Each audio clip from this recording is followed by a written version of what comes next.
بسم اللہ الرحمن الرحیم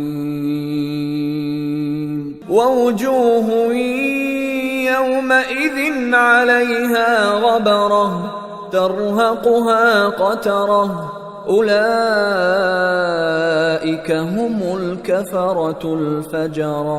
اور کچھ چہرے اس دن گرد و غبار سے اٹے ہوں گے، سیاہی ان پر چھائی ہوگی، یہی ہوں گے کافر اور فاجر لوگ۔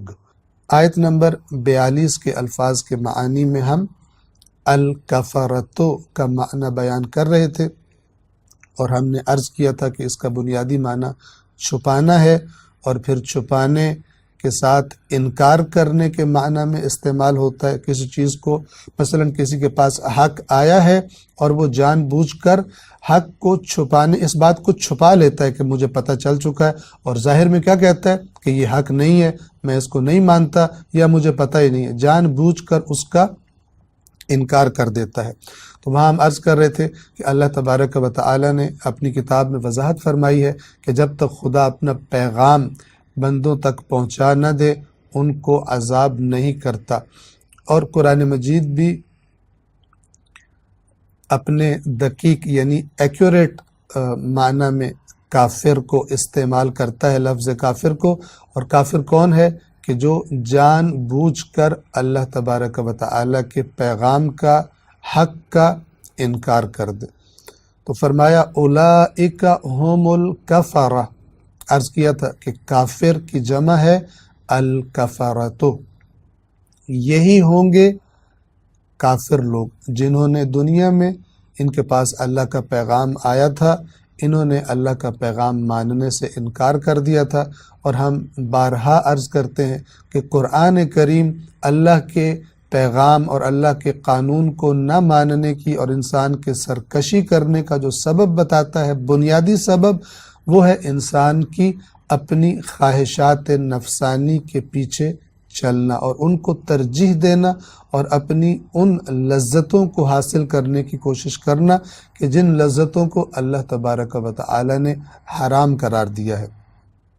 حلال لذتیں اور حلال نعمتیں اللہ تبارک و تعالی نے فراوان رکھی ہیں، لیکن وہ لوگ کہ جو حلال کے دائرے کو کراس کر کے، حلال کی حد کو کراس کر کے حرام کی طرف جاتے ہیں، ان کو اللہ تبارک و تعالی سزا دے گا اور عذاب دے گا، اس لیے کہ انہوں نے اللہ کے حکم پر اپنی خواہش نفس کو ترجیح دی تھی۔ الکفرتو کے بعد اگلا لفظ ہے الفجرہ، اولئک هم الکفرۃ الفجرہ۔ فجرہ جمع ہے فاجر کی۔ اردو زبان میں ہم عربی کے دو لفظ استعمال کرتے ہیں کسی ایسے شخص کے بارے میں کہ جو بہت زیادہ گناہ کرتا ہو اور عادی مجرم ہو اور اللہ کی نافرمانیاں کرتا ہو، مختلف قسم کے گناہوں کو انجام دیتا ہو، تو ہم عام طور پہ دو لفظ استعمال کرتے ہیں اور کہتے ہیں کہ مثلا یہ شخص فاسق و فاجر ہے۔ فاسق بھی قرآن کریم نے استعمال کیا اس لفظ کو، اور فرمایا افمن کان مؤمنا کمن کان فاسقا لا یستوون، یہ دونوں بھلا کیا جو مومن ہو اس کی طرح ہو سکتا ہے کہ جو فاسق ہوتا ہے؟ فرمایا کہ یہ دونوں برابر نہیں ہیں، فاسق اور مومن برابر ایک جیسے نہیں ہوتے۔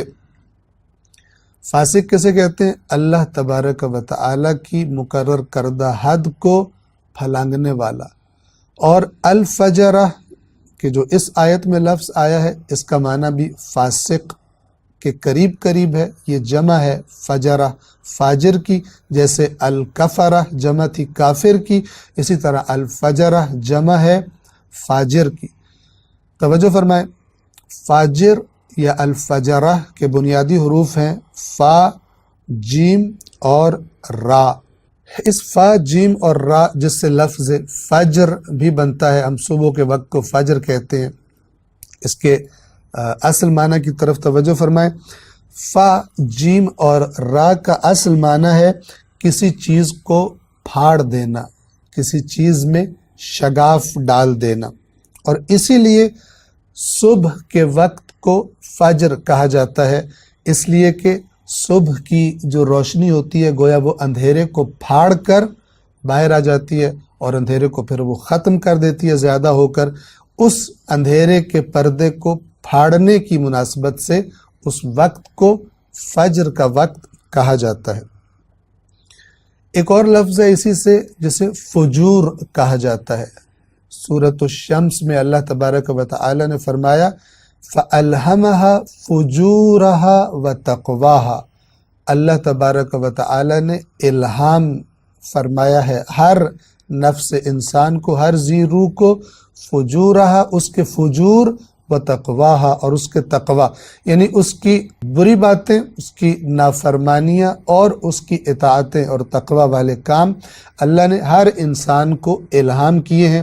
اور یہی وجہ ہے کہ کوئی بھی انسان ہو جس کے پاس فرض کریں کہ کوئی دین کا پیغام نہ پہنچا ہو، اس کے اندر بھی ایک شناخت ہوتی ہے اچھائی کی اور برائی کی، اور اسی اچھائی اور برائی کی شناخت کی بنا پر بھی قیامت کے دن اس کا مواخذہ کیا جائے گا. اور یہ اس کو روایات کی اور احادیث کی زبان میں اس اندر کی آواز کو رسول باطنی، یعنی انسان کے باطن کے اندر، انسان کے اپنے اندر جو رسول ہوتا ہے، رسول کیوں کہا گیا؟ رسول وہ ہوتا ہے جو خدا کی طرف سے پیغام لے کر آتا ہے. یہ جو انسان کے اندر سے جب وہ خرابی کرنے لگتا ہے یا کر بیٹھتا ہے تو اس کے اندر سے جو ملامت ہوتی ہے، یا کرنے سے پہلے جو اس کے اندر سے آواز آتی ہے کہ یہ کام نہ کرو، یہ اللہ تبارک و تعالی کی طرف سے جو انسانوں کے اندر ودیعت کر دیا گیا ہے، رکھ دیا گیا ہے، اس کی بنا پر ہوتی ہے. لہٰذا اس کو بھی رسول باطنی کہا گیا.